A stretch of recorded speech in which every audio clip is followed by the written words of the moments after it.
sequel to our previous lecture on the novel synthesis of pyrimidine nucleotides. Today we shall be looking at the novel synthesis of purine nucleotides. I'm Dr. Juliet and welcome again to Jules Summit Biochemistry Hub, your go-to place for mastering biochemistry one concept at a time. What does it entail? The novel synthesis of purine nucleotides. The synthesis of purines, which happens in the liver, basically consists of 11 steps to give the parent purine nucleotide inosine monophosphate. In the first step, the sugar ribose 5-phosphate is activated by addition of pyrophosphate, which we see here. Ribose 5-phosphate has pyrophosphate group added to it. Here, the difference is here and here, so pyrophosphate is added here, which is 2 molecules of phosphate attached. So you see that only AMP leaves, 2 phosphate have been removed and added to the sugar, and that is catalyzed by the enzyme ribose 5-phosphate pyrophosphokinase, step 1. So we have this, what we call the PRPP, phosphoribosyl pyrophosphate. This step is basically to activate the sugar in the process of synthesis, because the purine nucleotide will be formed on top of the sugar moiety. And then at step 2, we see glutamine coming in to donate an amine group to this, to PRPP. So we have glutamine plus water, and then the amino group is given to this, and then it leaves as glutamate, and we can see that amino group attached here. Now if you look at this structure and this structure, you will see that something happened. This initially it was in the alpha configuration, but now you can see tautomerization has happened. It's a turning inversion of the position, so we have now amino group up here as a beta configuration of the sugar. So the sugar changes configuration from alpha configuration to beta configuration, if you recall our isomerism class in biochemistry. And then that is step 2, and that is catalyzed by PRPP transferase, or by phosphoribosylamine transferase. Phosphoribosylamine transferase enzyme catalyzes this second step to give us phosphoribosylamine.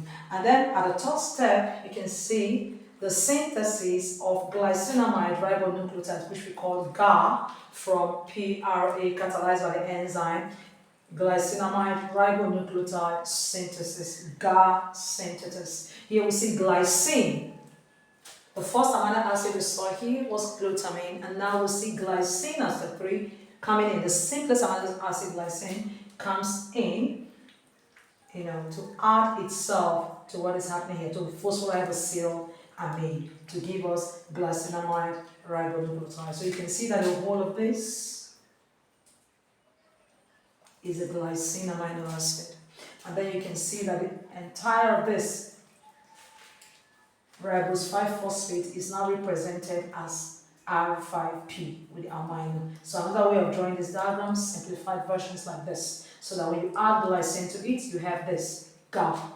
And then step 4, and you can see the involvement of ATP also as step 3, and leaving as ADP. Now, at the next step, which is step 4, GAR is converted to FGAR. What does that mean? Formyl glycinamide ribonucleotide. Basically, step 4 is simply the addition of formyl group. The addition to formyl group CHO to GAR gives us FGAR. And you can see that the formyl group is attached at this position to give this.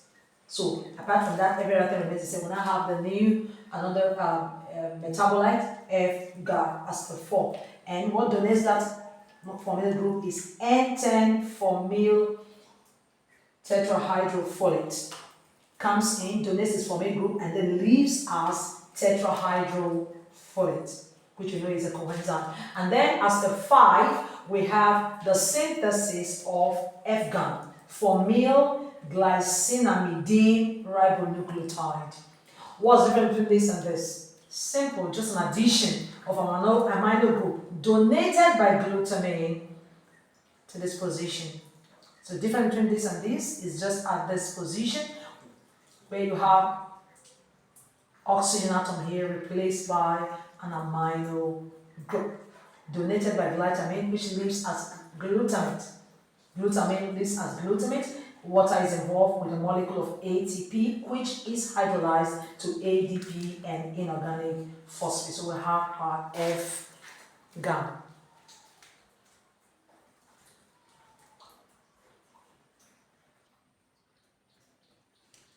From step 5, where we've obtained formylglycinamidine ribonucleotide, we move over to step 6. Here you see air synthesis coming in with the help of ATP, playing a role in catalyzing the conversion of F-GAM to air. Air is 5-amino imidazole ribonucleotide.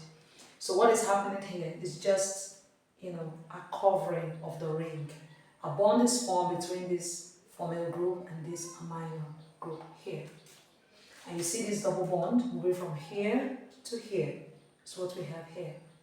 And then we see this amino double bond here, moving up to this place between carbon and carbon.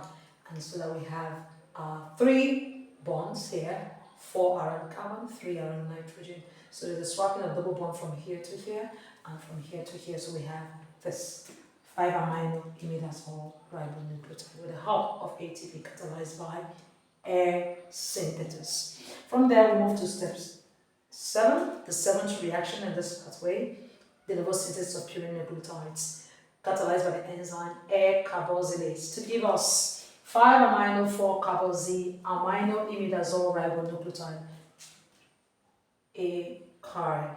What's happening here?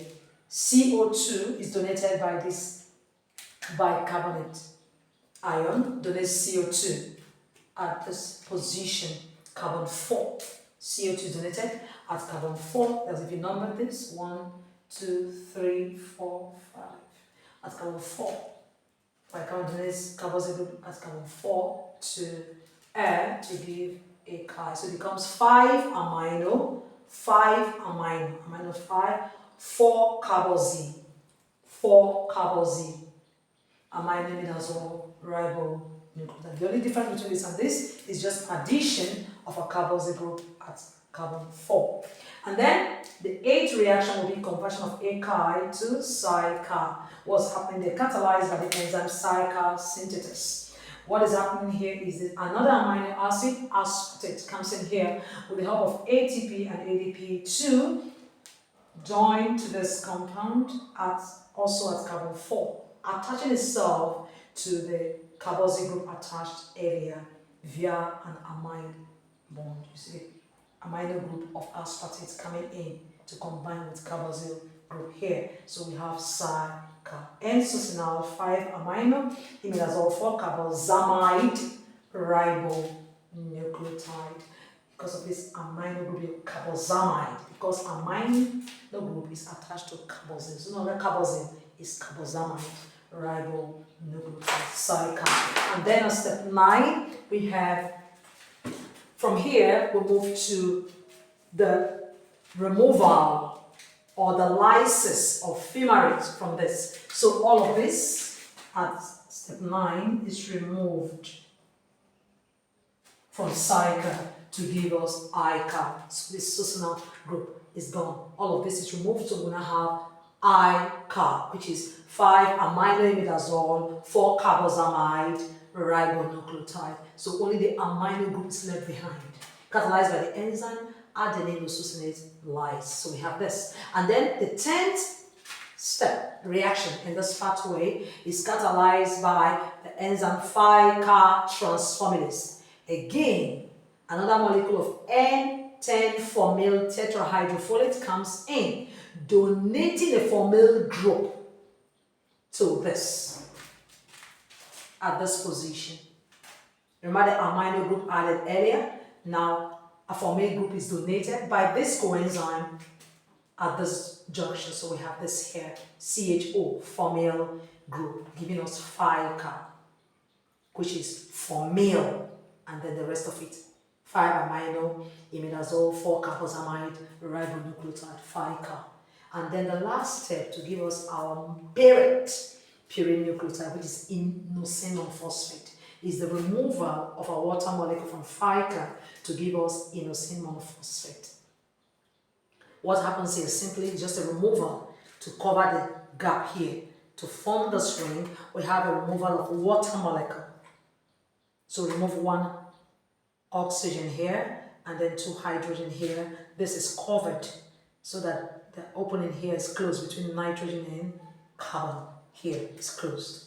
And then you see this double bond moving from here to here. We have it here. So we now have our inosine monophosphate. If you check closely around all of these atoms, you see that carbon has a valency of 4 bonds around it, and nitrogen has 3 bonds around it. We've seen 11 steps gives us inosine monophosphate, the parent compound that give birth to our purine nucleotides, adenosine nucleotides, and guanosine nucleotides or guanine nucleotides. We know from our previous class that the 2 types of purine bases we have are adenosine and guanosine. So even inosine is not part of it, but it's like a parent compound. From here, you can get your adenosine monophosphate and your guanosine monophosphate, which means that the novo synthesis of purine nucleotides do not stop at the 11 steps. We have about 2 steps to get AMP and 2 steps to get GMP. Now let's see how to get AMP from inosine monophosphate. 2 steps.